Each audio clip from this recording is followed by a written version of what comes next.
Bonjour à tous, j'espère que ça va. Cette vidéo va enrager, offenser, offusquer, importuner, déranger beaucoup de personnes. Mais c'est normal, on s'y attend. Je suis le genre de personne qui soit on aime beaucoup, on affectionne vraiment, on apprécie de manière profonde et authentique, ou on déteste avec ferveur. À la fin de cette vidéo, je veux soit vraiment vous inspirer ou vraiment vous insupporter. Mais c'est normal, ça arrive souvent quand la vérité est confrontée à l'hypocrisie. Avez-vous déjà remarqué que quand un Africain se bat pour se distinguer dans un domaine, il ne reçoit généralement aucun soutien de ses compatriotes jusqu'à ce qu'il réussisse? Observez les personnages publics, footballeurs, musiciens, comédiens. On attend d'abord qu'ils soient reconnus ailleurs, comme figure imposante, pour ensuite venir le réclamer sa nationalité, sous forme de patriotisme en retard. Ah, c'est mon frère congolais, hein? Il fait la fierté des Congolais. Ah bon? Mais tu étais où quand il avait besoin de soutien? Besoin de visibilité, d'encouragement, de partage. Avant, pour toi, il était seulement un Africain perdu, dans la musique et dans les rues de Paris. Maintenant qu'il est devenu gradure, respecté en France, vous voulez en faire un Congolais. Les Africains réussissent difficilement parce que nous sommes mauvais. Vous laissez vos frères se battre, souffrir, seuls, pendant qu'ils se cherchent, comme s'ils n'avaient pas de compatriotes, jusqu'à ce qu'ils réussissent leur vie et deviennent stars ailleurs. Alors là, vous voulez les réclamer. C'est mon frère camerounais, c'est mon frère congolais. Et si cette personne refuse de réagir à votre patriotisme en retard, vous commencez à le critiquer. Ah, il s'est croit plus blanc que les blancs maintenant. Ah, il pense qu'il est meilleur que les autres. 90% des noirs qui réussissent. Oui, j'ai dit noirs, parce que nous avons tous les mêmes maladies. En Haïti, c'est l'Afrique, c'est la même chose. Les noirs ont les mêmes vices, les mêmes défauts. Même aux États-Unis. 90% des noirs qui réussissent dans leurs entreprises n'ont pas été soutenus par leurs amis, par leurs proches, par leurs cousins. Examinez méticuleusement leur histoire et vous remarquerez un point commun. Le soutien qu'ils reçurent, la clientèle qui vint, provint d'une population totalement étrangère. Écoutez, je ne suis pas là pour m'attaquer aux noirs. Je sais qu'il y a des gens en train de me regarder comme ça. C'est qui ce gars en train, avec la haine de soi, self-hate? Non, je m'en fous. Je suis là pour exposer l'hypocrisie que vous gardez sous le matelas. On ne peut pas jouer à l'afro, prétendre être le kémite, négro, avec la méchanceté vis-à-vis de vos frères. C'est incroyable! Les noirs, nous attendons généralement que nos frères réussissent pour le réclamer. Et s'il refuse cette réclamation, on commence à l'insulter, à le critiquer. Ah, vous voyez, il se prend pour qui? Quoi qu'il a... Il y a une femme là récemment, je ne sais pas si elle est sénégalaise ou guinéenne. Elle avait apparemment été victime de racisme à la télévision et a fait appel à un soutien collectif des Africains. Mais un soutien qui s'est vite transformé en une moquerie en cascade. Je pouvais voir, vous savez, Internet c'est facile, hein. Elle se prend pour une blanche, elle aime trop faire la blanche, on l'a recadrée, on l'a remise à sa place d'esclave. Je ne la connais pas. J'avoue que j'ai pas trop l'habitude de regarder les histoires en français que je trouve souvent pas très enchérissant. Mais j'étais vraiment curieux de savoir qu'est-ce qui était la raison de tout ce tollé qui incitait à l'indignation. C'est vrai qu'en l'écoutant, on croirait que c'est une Gauloise en train de réclamer ses droits en France, pendant que ses collègues blancs assis jouissaient de ce spectacle dégradant et humiliant. C'est triste, mais elle avait besoin de soutien, même si elle eut en retour une résistance furieuse et déchaînée. Je vous dirai pourquoi les gens deviennent comme ça. Les gens souvent vont se réfugier dans d'autres races parce qu'ils ont été déçus par les siens. C'est vrai que souvent très peu deviennent vraiment bêtes quand ils ont épousé un blanc ou un indien. Mais si c'est le cas, c'est souvent un complexe d'infériorité qui ne mérite pas un total rejet. Avant de parler d'activisme et de négritude, il faut commencer par être amoureux des Noirs. Pas amoureux du concept anti-esclavagiste, anti-néocolonialiste, mais amoureux des Noirs. Beaucoup de gens prétendent être panafricanistes, mais en réalité, ce ne sont que des pages qui cherchent des likes. L'amour de son pays, l'amour de sa race ne se dit pas, ça se démontre comme le font les autres. Contrairement au peuple noir, toucher à un Marocain, vous allez toucher à tous les Marocains.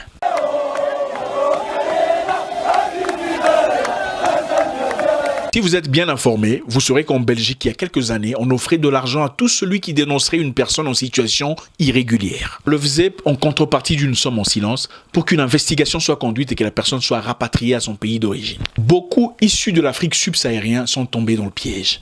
Ils ont payé le prix de la trahison. Ils ont essayé la même technique chez les Marocains, mais ça n'a pas marché.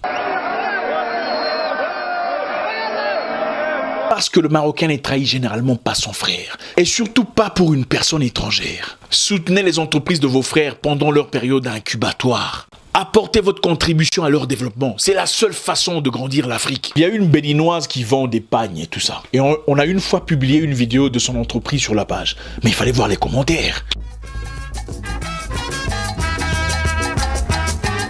Pour moi, le succès, c'est de rencontrer des gens qui t'aiment sans te connaître, juste parce qu'ils t'ont vu sur des réseaux sociaux, qui viennent te dire « j'ai commencé à faire ci ou à faire ça ou à m'habiller comme toi ».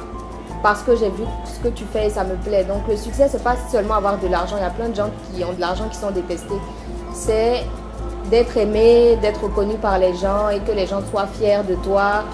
Et surtout les gens de ton pays, quand ils te voient à l'étranger, ils sont fiers de toi. Oui, elle réussit son entreprise, mais elle est orgueilleuse. Elle ne salue pas les gens, elle est hautaine, cette femme. C'est pas possible. Elle est orgueilleuse parce qu'on parle d'elle. Mais vous étiez où quand elle commençait? Si tu soutiens quelqu'un quand il commence ses entreprises, vraiment, il deviendra orgueilleuse vis-à-vis de toi quand il réussit son entreprise. Non, je doute. En fait, les Africains, généralement, vous observent de loin. Ils savent ce que vous faites pertinemment, mais vous observent, ne réagissent pas. Mais attendent que vous fassiez une erreur, que vous sortiez une phrase ambiguë, qui ait une ambivalence dans vos propos. Alors là, ils viennent, ah, pourquoi il a dit ça? Je vous avais dit, c'est trop beau pour être vrai. Je vous avais dit... Même les pages afro-panafricanistes, ils partagent des vidéos des Africains qu'ils aiment. Ceux qu'ils n'aiment pas, malgré leur réussite, ils ne partageront pas. C'est ça l'hypocrisie, le pharisianisme. Vous allez beaucoup m'aimer ou beaucoup me détester, mais j'aurai accompli ma mission. Beaucoup de Congolais en veulent à Maître Gims, ce chanteur talentueux qui, à travers sa voix, n'a pas seulement fait vibrer le monde, mais uni différentes communautés. Encore une fois, j'ai dû disparaître. Des fois je t'aime, des fois je te hais. Oui, beaucoup de personnes lui en veulent parce qu'elles auraient voulu qu'il fasse mention de la situation politique en RDC. Elles auraient voulu qu'il expose à travers sa notoriété les atrocités perpétrées contre les populations de Béni. Il était environ 18 h lorsque les premiers coups de feu ont commencé à retentir. D'abord, aux abords du camp militaire de Kasanga. Puis, les assaillants ont pris la direction du centre-ville. Les civils ont tenté de fuir, mais ils ont été les premières cibles. Au moins 14 personnes ont été tuées. Parmi les forces de l'ordre, 5 militaires auraient perdu la vie. Une population que je chéris d'ailleurs, mais comme il a décidé de se taire, comme beaucoup de personnes d'ailleurs, il est devenu la bête noire. Celui qui priorise la Syrie et le Maroc au-devant de son propre peuple. Quand cette histoire a commencé, on m'a montré une vidéo où les Congolais sont allés casser les histoires de Gims à France, machin, chose là. C'est quoi la boutique là, vous appelez là? Une question un peu politique, on va dire, mais vous êtes très observé par la communauté congolaise et souvent j'ai vu des tweets ou des réactions qui disaient que vous ne preniez pas position face à la crise et à la guerre qui se passe, qu'il y a au Congo et on vous le reprochait. Vous le prenez comment ça? Le problème des Congolais, c'est un peuple particulier parce qu'ils pensent que moi je peux arrêter la guerre au Congo. C'est ça. Alors que c'est exagéré. C'est exagéré. Comment pourrais-je arrêter la guerre au Congo, moi? Le problème est beaucoup plus profond et beaucoup plus lourd que ça. Donc, ça, voilà, on n'en parle pas. J'étais au Congo, à Kinshasa. Je vais sur place et on voit les orphelins, on voit les gens, on les voit. Parce que, voilà, quand j'arrive sur place, c'est des choses qu'on fait et qu'on ne relaie pas forcément. Voilà. Donc ces gens-là me reprochent de ne pas relayer. Donc il faut que je sois un peu plus... il faut être dans l'ostentation un peu plus, c'est tout. Mais avant de juger ou d'ostraciser une personne pour les raisons présentées, il faudrait d'abord analyser. Si Maître Gims était conscient que son succès était dû à la participation des Congolais, il n'oserait pas défier les Congolais. De peur que vous n'arrêtiez d'acheter ces histoires. Mais est-ce qu'on a besoin d'un diplôme à la Sorbonne ou d'un master's degree pour comprendre ce concept aussi rudimentaire? Mais c'est vous qui parlez français, non? Maintenant, demandez à Maître Gims de défier les Marocains. Il ne le fera pas. Parce qu'il sait que vous le réclamez congolais, mais eux, ils achètent son disque. Pendant la frénésie de cette histoire où Gims aurait rejeté ses compatriotes, mon assistante personnelle me montrait une lettre ouverte à Maître Gims. Vous savez, avant de critiquer quelqu'un ouvertement, il faut l'avoir déjà au moins une fois soutenu ouvertement. Moi, je vais vous dire en quoi nous, les Noirs, on est champions. Quand il faut soutenir quelqu'un ouvertement, propager de la bonne réputation, partager son entreprise sur Facebook pour qu'il ait plus de clients, on est absent. Mais quand on fait une petite erreur et il faut critiquer, ah, je vous avais dit, c'est trop beau pour être vrai, je vous avais... Écoutez, je peux vous parler à ce niveau-ci, à ce niveau-là.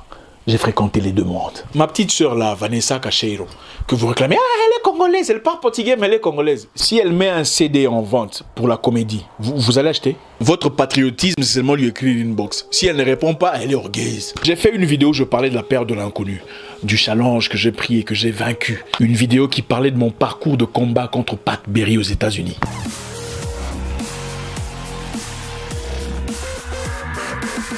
Les Noirs ont pris ça pour booster leur page panafricaine. Ils ont fait de ça une vidéo de racisme.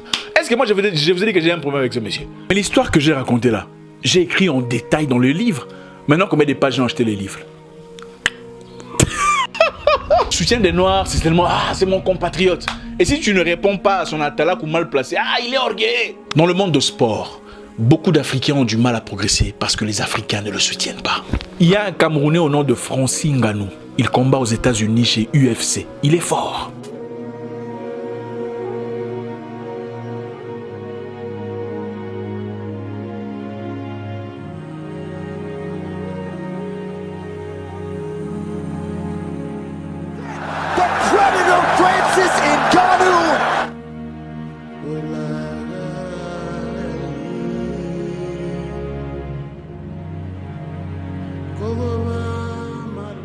Avec son allure, sa carrure, sa tendance, il devrait déjà devenir multimillionnaire maintenant. Mais il ne l'est pas encore parce qu'il n'a pas le soutien inconditionnel des Camerounais. Le seul soutien qu'on lui donne, c'est des likes sur Instagram et quelques commentaires. Quand il combat aux États-Unis, les Camerounais, pourquoi vous ne partez pas? Pourquoi vous n'achetez pas vos billets pour aller soutenir votre frère? Vous voulez qu'il vous achète aussi les billets pour aller le soutenir? C'est mon compatriote, mon compatriote. Et alors? On s'en fout de toi. Le patriotisme, c'est dans l'acte, dans l'action, dans la participation. Mais vous attendrez qu'il vienne construire une maison au Cameroun.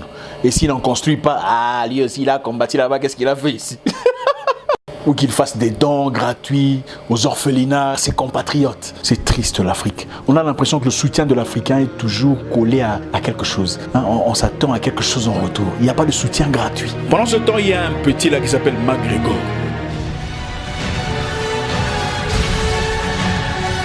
Ce petit-là a fait 100 millions de dollars à son dernier combat. C'est un Irlandais.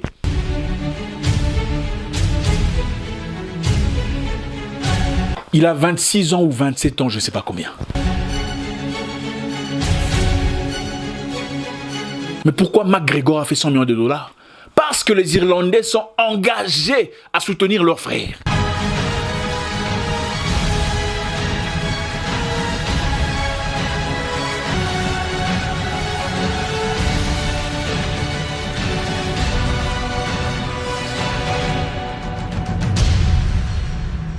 Quand McGregor combat, les Irlandais vivant aux États-Unis, que ce soit Texas, New York, peu importe Seattle, ils viennent tous le soutenir. Ils achètent le billet pour venir au combat, sans intérêt, ils ne sont pas payés, ils viennent soutenir seulement.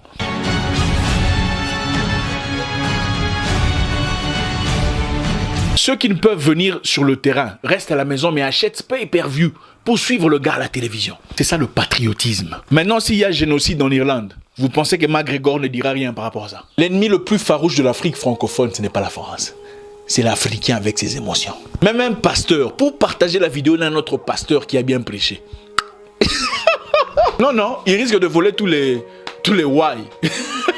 Je vous l'ai dit dès le départ, vous allez beaucoup m'aimer ou beaucoup me détester, si on est hypocrite. Il y a beaucoup de jeunes Africains, footballeurs amateurs, mais célibataires. Mais dès qu'il signe un gros contrat et épouse la blanche qu'il a soutenue, alors là, vous faites un tollé. Ah, les Noirs, la haine de soi, il a épousé une blanche.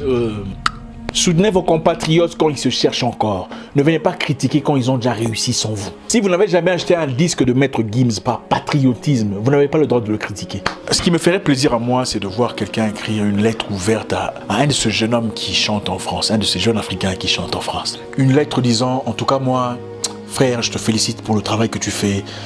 C'est digne de ton nom, digne de l'Afrique.